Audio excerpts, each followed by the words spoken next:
তো মুসা আলাইহিস সালাম নবুয়ত পেয়েছেন শুআয়ব আলাইহিস সালামের আন্ডারে থাকার সময়। আমি তার কথা বলতে গিয়ে দিকে এসেছি। তো এই শুআয়ব আলাইহিস সালামের কওম ছিল কওমে মাদিয়ান। কি নাম ভাই? একটু বুঝবেন জিনিসটা। কওমে মাদিয়ান, তো এটা আসহাবুল আইকাও বলা হয়, তাদেরকে আসহাবুল আইকাও বলা হয়, কিন্তু এই জায়গাটার নাম ছিল কওমে মাদিয়ান, মাদিয়ান উপত্যকা।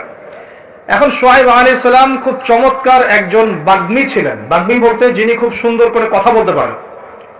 আছে না এমন কিছু মানুষ সমাজে যারা খুব সুন্দর করে কথা বলতে পারে?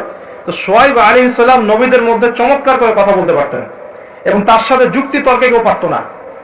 তিনি চমৎকার করে যুক্তি তর্ক উপস্থাপন করে সমাজের মানুষকে বোঝাতেন। আলহামদুলিল্লাহ, আমরা দোয়া করি আল্লাহ পাক সেই গুণাবলী আমাদের মধ্যে দান করুক। এখন তার কওমের সমস্যা ছিল কি? এক নাম্বার সমস্যা ছিল তার কওম আল্লাহর সাথে শিরক করত। এক নাম্বার কি করতো ভাই? শিরক মানে হচ্ছে আল্লাহর একত্ববাদের সাথে অংশীদার সাব্যস্ত করা। মনে রাখবেন, তার কওম এক নাম্বার কি অপরাধ করত? শিরক করত। দুই নাম্বার কুফর, শিরকের সাথে সাথে তারা কুফরি করত, আল্লাহ রাব্বুল আলামিন অনুগ্রহগুলোকে, নিয়ামতগুলোকে অস্বীকার করত। তিন নাম্বার, এই দুটোর পাশাপাশি ওদের অপরাধ ছিল যে তারা মাপে কম দিত। কি করত? মাপে কম দিত। তিন নাম্বার। চার নাম্বার, ওরা অন্যের সম্পদ, মানুষের সম্পদ অন্যায়ভাবে দুই নাম্বারই করে লুটে পুটে খাইত। এই চারটা ছিল ওদের মেজর অপরাধ। কয়টা অপরাধ? এই চারটা মারাত্মক মেজর অপরাধ। এখন আসেন, এদের কি পরিণতি হলো সেটা বলার আগে আমরা এই পাপগুলা নিয়ে একটু আলোচনা করি। এই পাপগুলা নিয়ে একটু আলোচনা করি সংক্ষিপ্ত করে। মাদিয়ান কওমের সর্বপ্রথম অপরাধ ছিল তারা আল্লাহর সাথে শিরক করত, মানে আল্লাহ পাকের তাওহীদের সাথে অংশীদার সাব্যস্ত করত।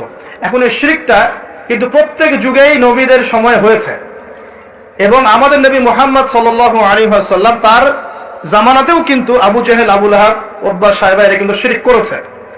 এখন এই শিরকটাকে নবী সাল্লাল্লাহু আলাইহি ওয়াসাল্লাম খুব সহজ করে ভাগ করে দিয়ে গেছেন। আমরা যদি কোরআন এবং হাদিসটা ঘাটাঘাটি করি, আমরা দেখব যে শিরকটা আসলে তিন প্রকার হয়। এই তাওহীদ এবং শিরকটা তিন প্রকার হয়। একটা হলো একত্ববাদ, যেমন তিন প্রকার হয়, শিরকও তিন প্রকার হয়। এবার আল্লাহ পাকের তাওহীদ একত্ববাদ যেমন তিন ভাগে ভাগ করা যায়, শিরকটাকেও তিন ভাগে ভাগ করা যায়। এবং তাওহীদকে আমরা ভাগ করি একভাবে, তাওহীদে রুবুবিয়্যাত, তাওহীদে উলুহিয়্যাত এবং তাওহীদে আসমা ওয়া সিফাত। এই তিন ভাগে আমরা ভাগ করি। ঠিক একইভাবে শিরকটাও তিন ভাগে হয়। একটা হচ্ছে আশিরকু ফিল আকীদা, বিশ্বাসের মধ্যে শিরক। আশিরকু ফিল আমাল, কাজের মধ্যে শিরক। আশিরকু ফিল লিসান আও আশিরকু বিল কওল, শিরক হচ্ছে আপনার কথার মধ্যে অথবা জবানের মধ্যে, মানে ভাষাগত শিরক, কর্মগত শিরক এবং আকীদাগত শিরক। আমি কি বুঝতে পারছি? এই তিনটা সহজ করে দিলাম। শিরক এরকম তিন ভাগে ভাগ করা যায়। উদাহরণ দিলে পরিষ্কার হবে। যেমন বিশ্বাসগত শিরক, যেমন কোন মানুষ যদি বিশ্বাস করে যে মহাবিশ্বের কোনো স্রষ্টা নাই, এই মহাবিশ্ব এমনি এমনি সৃষ্টি হয়েছে, এটা বিশ্বাসগত শিরক, তাই না? কেউ যদি বিশ্বাস করে যে আল্লাহ এই বিশ্বকে সৃষ্টি করেছেন, কিন্তু আল্লাহর পাশাপাশি আরো ইলাহ আছে, নাউজুবিল্লাহ, এটাও হবে বিশ্বাসগত শিরক। কেউ যদি মনে করে যে আল্লাহ পর্যন্ত পৌঁছতে হলে আমাকে এই যে চন্দ্র, সূর্য, গ্রহ, নক্ষত্র, গাছপালা এগুলোর পূজা করতে হবে, শিরক। এটা হলো বিশ্বাসগত শিরক। ধরেন কেউ যদি মনে করে যে আল্লাহ বলতে কেউ নাই, নাস্তিকতায় বিশ্বাস করে যে কোনো ইলাহ নাই, এই মহাবিশ্ব বিগ ব্যাং থেকে সৃষ্টি হয়েছে, এটা হবে কি? চিন্তাগত, আকীদাগত শিরক। কেউ যদি মনে করে যে আমার ভালো মন্দের মালিক আল্লাহ নয়, ভালো মন্দের মালিক আমি নিজে, কেউ যদি মনে করে, শিরক হবে। কেউ যদি মনে করে তাকদীর বা ভাগ্য বলতে কিচ্ছু নাই, আমি যা করব তাই পাবো, এমন মানুষ নাই, এটা হবে আকীদাগত শিরক, কারণ আল্লাহ পাক তাকদীর রচনা করেছেন। কেউ যদি মনে করে যে কবরে শায়িত মৃত মানুষ আমাকে পরকালে বাঁচিয়ে দিবে, আমাকে পরকালে পুলসিরাত পার করিয়ে দিবে, বিশ্বাসগত শিরক হয়ে যায়। কেউ যদি মনে করে যে অমুক ওসিলা মাধ্যম ধরলে আমি সন্তান লাভ করব, এটাও শিরক। সন্তান দেওয়ার মালিক কে? আল্লাহ। কেউ যদি মনে করে আমি পরিশ্রম করি বলেই রিজিক প্রাপ্ত হই, শিরক। আমি পরিশ্রম করি, কাজ করি, ব্যবসা করি, চাকরি করে বলেই তিন বেলা খেতে পারি, শিরক। কে খাওয়ায়? আল্লাহ। কেউ যদি মনে করে যে আমি খুব রুটিন লাইফ লিড করি, ভালো মন্দ বেঁচে চলি, ভালো ভালো খাই, ব্যায়াম করি, এই কারণে আমি সুস্বাস্থ্যের অধিকারী, শিরক। সুস্বাস্থ্য দিয়েছেন কে? আল্লাহ। কেউ যদি মনে করে যে আমার হাতে একটা আংটি আছে, এই আংটি খুলে ফেললে আমার রোগ হবে, এটা হবে বিশ্বাসগত শিরক। কেউ যদি মনে করে আংটিটা খুলে ফেললে আমার রোগ বেড়ে যাবে, অথবা আংটি খুলে ফেললে আমি মারা যাব, আমার কোনো ক্ষতি হবে, বিশ্বাসগত শিরক। কেউ যদি মনে করে ভালোগুলো সব আল্লাহর পক্ষ থেকে আসে আর খারাপগুলো শয়তানের পক্ষ থেকে আসে, এটাও শিরক। কারণ ভালো মন্দ দুটোই কার পক্ষ থেকে আসে? আল্লাহর পক্ষ থেকে। চুল আঁচড়াচ্ছেন, চিরুনিটা হাত থেকে পড়ে গেল। কেউ যদি মনে করে এখন মেহমান আসবে বাসায়, এটা হবে একটা শিরকি আকীদা।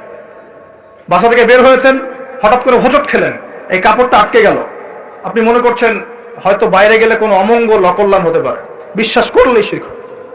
কেউ যদি মনে করে যে রাস্তার পাশে লোক বসে আছে টিয়া পাখি নিয়ে, ও আমার ভাগ্য বলতে পারে, বিশ্বাস করলে শিরক। কেউ যদি পত্রিকা খুলে দেখে রাশি ফলে লেখা আছে তুমি সিংহ রাশি, তোমার আজকের দিনটা এমন যাবে, বিশ্বাস করলে শিরক। কেউ যদি হাত দেখায় জ্যোতিষীকে, দেখিয়ে বলে যে আমার ভবিষ্যৎ বলে দেন, আমার কয়টা বিয়ে হবে, কয়টা বাচ্চা হবে, কেউ যদি বিশ্বাস করে তাহলে শিরক হবে। এরকম অসংখ্য শিরক হতে পারে, আমি বলে শেষ করতে পারবো না, যেগুলো মানুষের চিন্তার সাথে সম্পৃক্ত। কিসের সাথে সম্পৃক্ত? এই চিন্তার সাথে যে শিরকগুলো সম্পৃক্ত, এগুলোকে আমরা বলি আশিরকু ফিল আকীদা বা বিশ্বাসগত শিরক। আমি কি বুঝাতে পারছি? আমি সহজ করে দিচ্ছি। 2 নাম্বার হচ্ছে আশিরকু ফিল আমাল, কাজের মধ্যে শিরক। যেমন আল্লাহ বলেছেন আল্লাহর জন্য নামাজ পড়তে, যদি আমি বা আপনি অন্য কাউকে দেখানোর জন্য নামাজ পড়ি, কি হবে? শিরক হবে। আল্লাহ বলেছেন আল্লাহর সন্তুষ্টির জন্য দ্বীনের জ্ঞান অর্জন করতে। এখন আমি যদি জ্ঞান অর্জন করি এই জন্য যে মানুষ আমাকে অনেক বড় বক্তা বলবে, অনেক বড় আলেম বলবে, মুফতি মুফাসসির বলবে, হ্যাঁ সবাই দাওয়াত করে খাওয়াবে আমাকে, ইত্যাদি ইত্যাদি, দুনিয়ার স্বার্থ থাকলেই এটা শিরক হয়ে যাবে। কি হবে? শিরক হয়ে যাবে। আল্লাহ পাক বলেছেন যে আল্লাহ রাব্বুল আলামিনকে সিজদা করতে। এখন আমরা যদি কোনো জড় পদার্থকে সিজদা করা শুরু করি, কি হবে? যদি কোনো মানুষকে সিজদা করি, যদি কোনো মৃত মানুষকে সিজদা করি, আচ্ছা এটা ক্লিয়ার রাখবেন নাকি? আল্লাহ পাক বলেছেন আল্লাহর জন্য কুরবানি করতে, ফাসাল্লি লিরাব্বিকা ওয়ানহার। আল্লাহর জন্য কুরবানি করি আমরা, অন্য কারোর জন্য করি? যদি আল্লাহ ছাড়া অন্য কাউকে সন্তুষ্ট করার জন্য কেউ কুরবানি করে, কি হবে? শিরক হবে। আল্লাহ বলেছেন দান সদকা করতে আল্লাহর সন্তুষ্টির জন্য।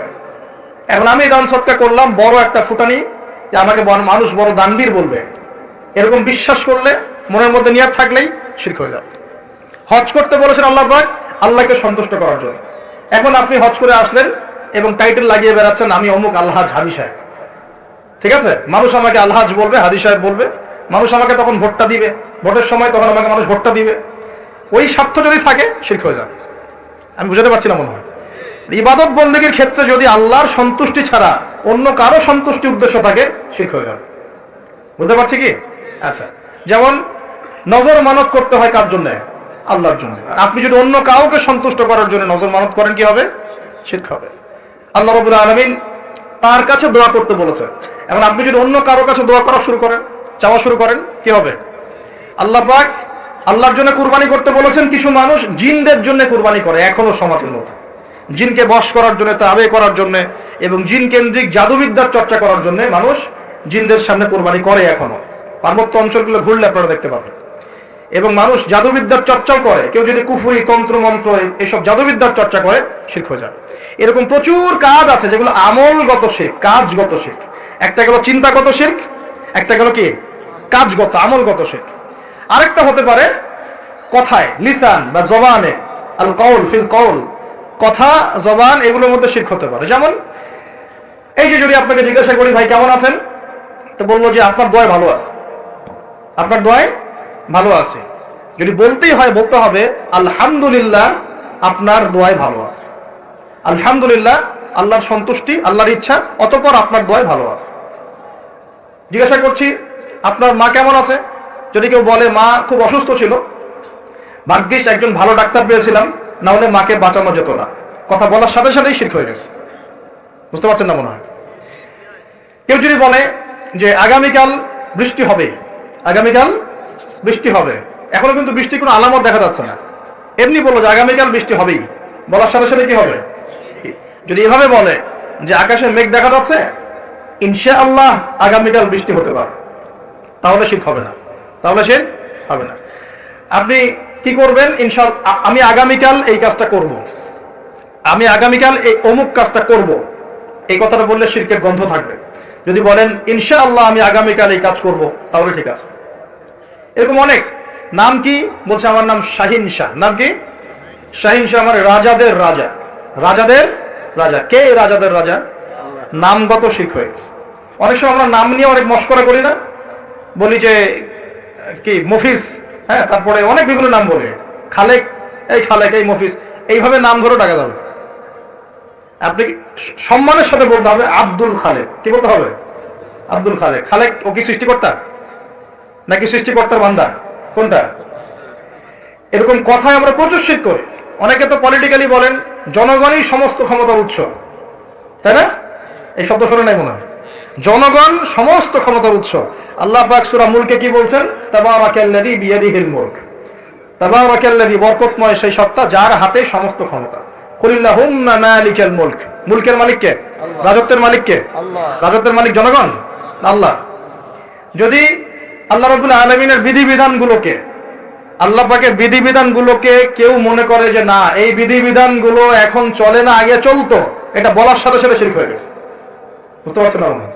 আল্লাহ পাকের বিধিবিধানগুলো এখন চলে না, আগে চলতো, ওই যুগে চলতো, এই যুগে চলে না, বলার সাথে সাথে শিরক হয়ে গেছে। কেউ যদি এই যে ইসলাম নিয়ে ঠাট্টা মশকরা করে, এই এরা তো মৌলবাদী, এরা তো ধর্মান্ধ লোকজন, এই যে টিটকারি মস্কারি, এই টিটকারি মস্করা করার সাথে সাথেই শিরক হয়ে গেছে। আল্লাহ পাক তওবায় বলেছেন এটা কুফরিও হয়েছে, শিরকের সাথে সাথে কুফরিও হয়েছে। এরকম অনেক ব্যাপার আছে যে আমরা যা বিধান দিচ্ছি এই বিধান আল্লাহর বিধানের চাইতে ভালো, এরকম কেউ মনে করলে বললেই শিরক হয়ে যাবে, শিরকের সাথে কুফরিও হয়ে যাবে, দুটোই হয়ে যাবে। যদি বলে না আল্লাহর বিধানের চেয়ে বেশি ভালো না, কিন্তু আল্লাহর বিধানের সমান, সমান বললেও শিরক হয়ে যাবে, কুফরি হয়ে যাবে। আমি কি বুঝতে পারছি ভাই? মানে কথার মধ্যে প্রচুর শিরক করি আমরা, এখন প্রচুর শিরক করি। সবচেয়ে মারাত্মক এই হচ্ছে শিরকের পাপ। কারো আমল নামায় যদি শিরকের পাপ না থেকে অন্য যে কোনো পাপ থাকে, আল্লাহ তার নবীকে ওয়াদা করেছেন সেই পাপ মাফ করে দিব ইনশাআল্লাহ।